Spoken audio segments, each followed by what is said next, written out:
Bom dia, boa tarde, boa noite. Graça, paz e misericórdia da parte do nosso Senhor e Salvador Jesus Cristo. No projeto Leia a Bíblia Comigo, nós nos encontramos no livro de Ezequiel, hoje o capítulo 17. Quero contextualizar que de todos os profetas do Antigo Testamento, Ezequiel foi o que mais usou o método de ensino por meio de parábolas alegóricas. Na verdade, a gente poderia dizer que ele foi o precursor de Jesus Cristo nesse quesito. E você vai perceber na leitura bíblica que as parábolas elas mostram cada objeto da alegoria representando um fato real que verdadeiramente acabou acontecendo, tá? Então vamos à leitura. Capítulo 17, a partir do verso 1, diz assim: Veio a mim a palavra do Senhor dizendo: Filho do homem, propõe um enigma e usa de uma parábola para com a casa de Israel. E dize: Assim diz o Senhor Deus: uma grande águia de grandes asas, de comprida plumagem, farta de penas de várias cores, veio ao Líbano e levou a ponta de um cedro. Arrancou a ponta mais alta dos seus ramos e a levou para uma terra de negociantes. Na cidade de mercadores a deixou. Terra de negociantes aqui, queridos, é a Caldeia, né? A Babilônia. Tá? E a cidade, então, de mercadores é Nippur. Tá? Verso 5. Tomou muda da terra e a plantou num campo fértil. Tomou-a e pôs juntas as muitas águas como salgueiro. Ela cresceu e se tornou videira muito larga, de pouca altura, virando para a águia os seus ramos, porque as suas raízes estavam debaixo dela. Assim se tornou em videira e produzia ramos e lançava renovos. Aqui significa que enquanto o povo judeu estava lá na Babilônia, cativo, no cativeiro, eles foram muito prósperos. Deus os abençoou naquele lugar. Mesmo em cativeiro, eles eram prósperos porque tinham a mão de bênção de Deus. Verso 7. Houve outra grande águia de grandes asas e de muitas penas, e eis que a videira lançou para ela as suas raízes e estendeu para ela os seus ramos, desde a cova do seu plantio para que a regasse. Essa outra águia aqui é o Egito, tá, gente? O Egito, ele tinha feito aliança com o povo judeu, mas na última hora ele roeu a corda e abandonou o povo judeu, né, à sua própria sorte. Verso 8. Em boa terra, à borda de muitas águas, estava ela plantada, para produzir ramos e dar frutos e ser excelente videira. Dize, assim diz o Senhor Deus: acaso prosperará ela? Não lhe arrancará a águia as raízes e não cortará o seu fruto, para que se sequem todas as folhas de seus renovos? Não será necessário nem poderoso braço, nem muita gente para arrancar por suas raízes. Mas, ainda plantada, prosperará? Acaso tocando-lhe o vento oriental, de todo não se secará? Desde a cova do seu plantio se secará. Então veio a palavra do Senhor dizendo: Dize agora a casa rebelde. Quem é a casa rebelde aqui? Judá, né? As duas tribos de Israel que estavam aqui e agora se tornaram o povo de Deus, e Deus está tratando com o Judá e Benjamim, as duas tribos, e dando esse título de casa rebelde. Não sabeis o que significam essas coisas? Dize: eis que veio o rei da Babilônia a Jerusalém, e tomou o seu rei e os seus príncipes, e os levou consigo para a Babilônia. Tomou um da estirpe real e fez aliança com ele. Também tomou dele juramento, levou os poderosos da terra, para que o reino ficasse humilhado e, se não levantasse mais, guardando a sua aliança, pudesse subsistir. Mas ele se rebelou contra o rei da Babilônia. Quem rebelou foi Zedequias, tá, gente? Enviando os seus mensageiros ao Egito para que lhe mandassem cavalos e muita gente. Prosperará, escapará aquele que faz tais coisas? Violará a aliança e escapará? Tão certo como eu vivo, diz o Senhor Deus, no lugar em que habita o rei que o fez reinar, cujo juramento desprezou e cuja aliança violou, sim, junto dele, no meio da Babilônia, será morto. Aqui está relatando a profecia de Zedequias, né, que ele foi colocado por Nabucodonosor para reinar em Jerusalém. Depois ele se rebelou contra Nabucodonosor, fez aliança com o Egito, deu errado e por fim ele acabou morrendo na Babilônia. Ele teve os seus olhos vazados, os seus filhos mortos e acabou por quê, né? E tem uma palavra forte aqui, porque ele violou a aliança, ele não se submeteu à fala que Deus havia falado, que era para ele se submeter à Babilônia.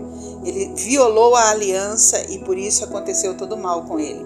Verso 17.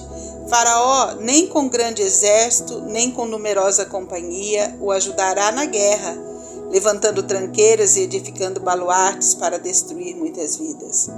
Pois desprezou o juramento, violando a aliança feita com aperto de mão, e praticou todas estas coisas, por isso não escapará. Portanto, assim diz o Senhor Deus, tão certo como eu vivo, o meu juramento que desprezou e a minha aliança que violou, isto farei recair sobre a sua cabeça. Estenderei sobre ele a minha rede, e ficará preso no meu laço. Levá-lo-ei à Babilônia, e ali entrarei em juízo com ele por causa da rebeldia que praticou contra mim. Todos os seus fugitivos, com todas as suas tropas, cairão a espada, e os que restarem serão espalhados a todos os ventos, e sabereis que eu, o Senhor, o disse. Assim diz o Senhor Deus, também eu tomarei a ponta de um cedro, e a plantarei do principal dos seus ramos, cortarei o renovo mais tenro, e o plantarei sobre um monte alto e sublime. No monte alto de Israel o plantarei, e produzirá ramos, dará frutos, e se fará cedro excelente. Debaixo dele habitarão animais de toda sorte, e à sombra dos seus ramos se aninharão aves de toda espécie. Saberão todas as árvores do campo que eu, o Senhor, abati a árvore alta, elevei a baixa, sequei a árvore verde e fiz reverdecer a seca. Eu, o Senhor, o disse e eu, o Senhor, o fiz. Então, uma literatura alegórica que Deus está falando aqui com Ezequiel para que o povo, os líderes pudessem compreender. Quando ele diz no começo do capítulo, uma grande águia, ele está se referindo à nação poderosa da Babilônia, os caldeus, a Caldeia. A ponta mais alta que ele está citando aqui no versículo era a nação mais viçosa do território da Palestina. O ponto mais alto era o Líbano e essa nação era Judá. Ela era poderosa, ela era viçosa, ela estava no mais alto grau, ela foi abatida. Quando ele diz aqui a palavra tomou muda, significa que os babilônios, eles levaram para si os melhores da terra de Judá. Eles estiveram na terra de Judá por 3 vezes, e 3 vezes eles levaram os melhores da terra, levando com eles a cultura dos judeus, lá para a cidade de negociantes. Porque os judeus, eles são prósperos por natureza, E a Caldeia, na verdade, ela tinha no início, os babilônios, na pessoa de Nabucodonosor, 2 propósitos: se enriquecer, tomando para si os melhores de Judá, do povo judeu, para eles se tornarem uma nação mais gloriosa do que eles já eram. E o segundo propósito era enfraquecer o povo da terra, o povo que eles não levaram, que ficou na terra, enfraquecer sem liderança, Mas por conta das rebeliões de Zedequias, por conta das rebeliões que aconteceram, Nabucodonosor, por fim, na 3ª leva, ele veio e destruiu totalmente a cidade de Jerusalém, o seu templo, matou todo mundo à espada e foi aquela tragédia toda, Verso 7 vai apontar para o Egito, né? A outra grande águia era o Egito, né? Que fomentava a rebelião com Zedequias, porque qual era o plano de Deus? O plano de Deus era levar o povo cativo, punir o povo tinha que aprender a sair da idolatria para voltar ao remanescente. E aí Zedequias se rebelou contra a fala de Deus e se juntou com o Egito, né? Eles fomentavam a aliança, por fim eles rói a corda. Que lição eu tiro para mim aqui desse texto alegórico da palavra de Deus, né? Que o ser humano, ele é fraco e inútil, né? E a Bíblia vai falar sobre isso. O apóstolo Paulo vai falar que quando sou fraco, aí sou forte, porque o poder de Deus se aperfeiçoa na minha fraqueza. Quando sou fraco, eu preciso depender de Deus, né? Porque na dependência de Deus eu me torno uma pessoa forte, porque eu vou confiar não em mim mesma, mas eu vou confiar naquilo que Deus está falando para mim, né? Quando sou fraco, na minha fraqueza, na minha impotência de resolver, de fazer, eu acabo me entregando para Deus nas mãos do Senhor e aí é nesse lugar de entrega que a gente é transformado, que a gente é modificado, que a gente ouve a voz de Deus. Quando a gente não sabe o que fazer, a gente então precisa reconhecer a nossa fraqueza e confiar no Senhor. E nesse lugar de confiar é o lugar onde Deus vai nos glorificar, né? Mas o contrário disso também é verdadeiro. A pessoa que não confia em Deus, a pessoa que não aceita Deus, né? Ela acaba se tornando um louco na terra. Tá? E isso aconteceu com Nabucodonosor, o rei da Babilônia. Nós vamos entrar depois de Ezequiel, a gente vai entrar no livro de Daniel e daí a gente vai ter esse relato. Nabucodonosor, ele se engrandeceu demasiadamente, ele cresceu. E depois Deus veio contra a vida dele, Deus o puniu e ele acabou ficando por 7 anos como animal louco, como animal comendo capim, né? Então a pessoa que não aceita Deus, né? Daí a gente vai ler, né? Quando ele se engrandece diante de Deus, né? E aí Deus tem aquela fala maravilhosa que a gente gosta de ler, né? Pesado fosse na balança e encontrado em falta. E aí Nabucodonosor então teve esse castigo de Deus por todo o mal que ele havia feito, né? De ficar 7 anos como louco comendo capim no campo, né? E aí a gente tem também, para reforçar isso, que quem não aceita o controle, a dependência de Deus, acaba se tornando louco na terra, que é a parábola de Jesus lá do Lucas capítulo 12, até outro dia veio isso no meu coração, eu acabei não lembrando, estava muito cansada, né? Mas hoje veio de novo, o Espírito Santo de Deus trouxe de novo, né? Que não, essa vida, esse lugar de não aceitar o comando de Deus, o controle de Deus, a dependência de Deus, nos coloca aqui dentro da parábola que Jesus contou a respeito do homem louco, né? Lucas capítulo 12, verso 19, diz assim: E disse o homem louco, né? Farei isto, destruirei os meus celeiros, reconstruí-los-ei maiores, e aí recolherei todo o meu produto e todos os meus bens. Então direi à minha alma: tens em depósito muitos bens para muitos anos, descansa, come, bebe e regala-te. Mas Deus lhe disse: louco, esta noite te pedirão a tua alma, e o que tens preparado para quem será? Louco, esta noite te pedirão a tua alma, e o que tens preparado para quem será?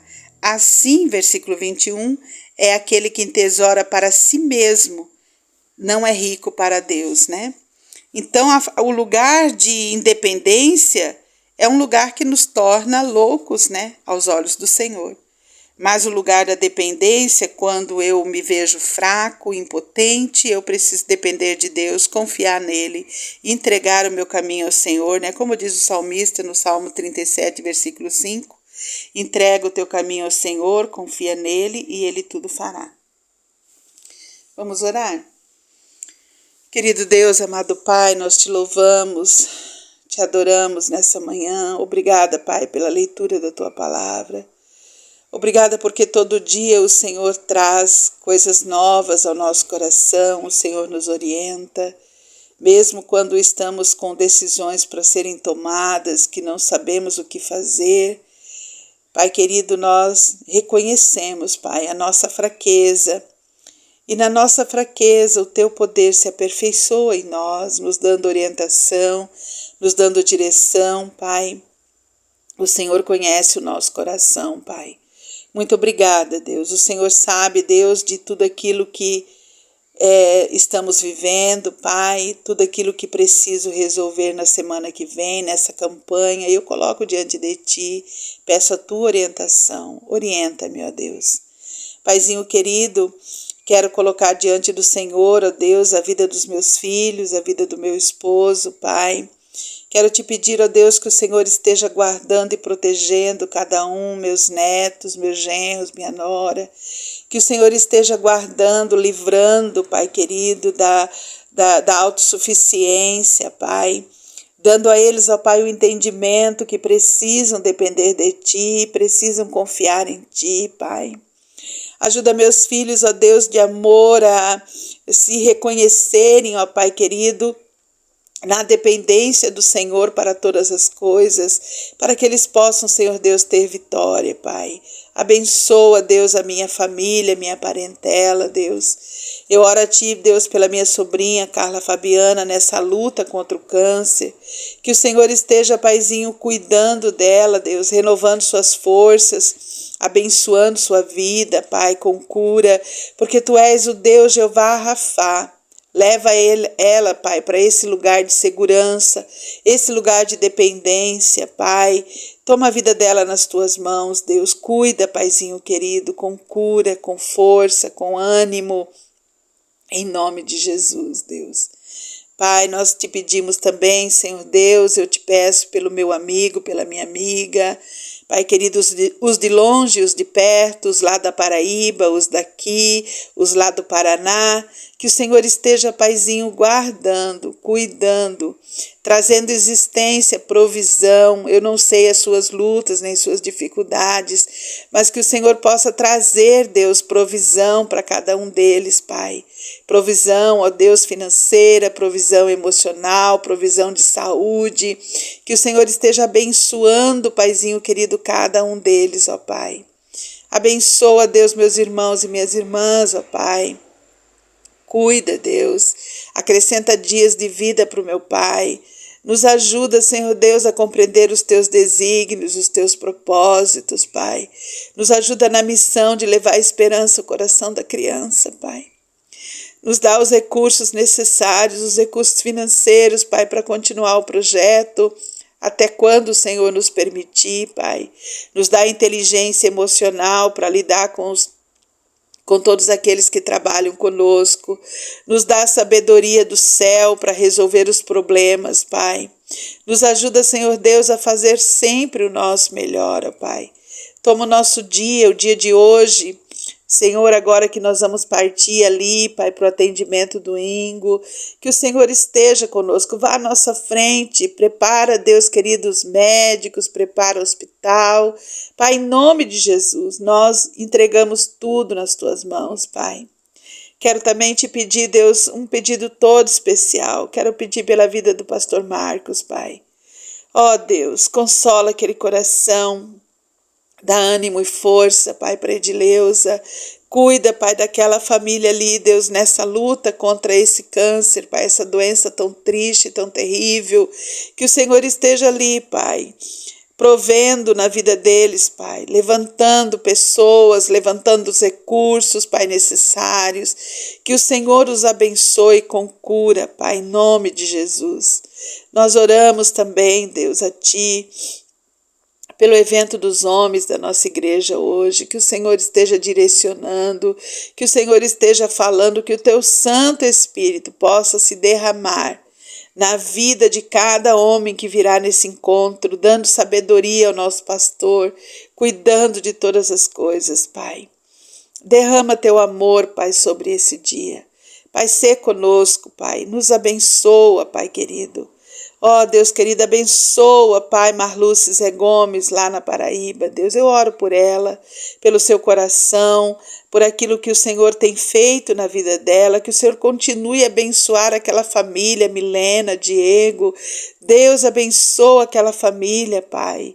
Tenha, ó Deus querido, teu cuidado e tua provisão e proteção sobre eles, Pai, sobre tudo que eles devem guardar o coração. Estamos longe, Pai, mas em Ti somos um e estamos perto, porque o Senhor nos aproxima. Obrigada, Pai, pelas amizades que o Senhor tem levantado para nós. Cuida ali da Edith e do Bruno, Deus. Tem misericórdia daquelas vidas preciosas, Pai. Abençoa, Deus. Paizinho querido, toma aqueles que são aqui de perto, os amigos queridos de perto, Pai, a tua igreja, que nós nos encontramos todo dia praticamente, todos os domingos. Pai, ajuda-nos, ó Deus, ó Senhor. Pai querido, também oro pela vida da Eliane, Deus, cuida dela, consola seu coração, ajuda ela nas decisões. Paizinho querido, nós confiamos em Ti e cremos no Senhor, ó Pai. Nos abençoa, Deus.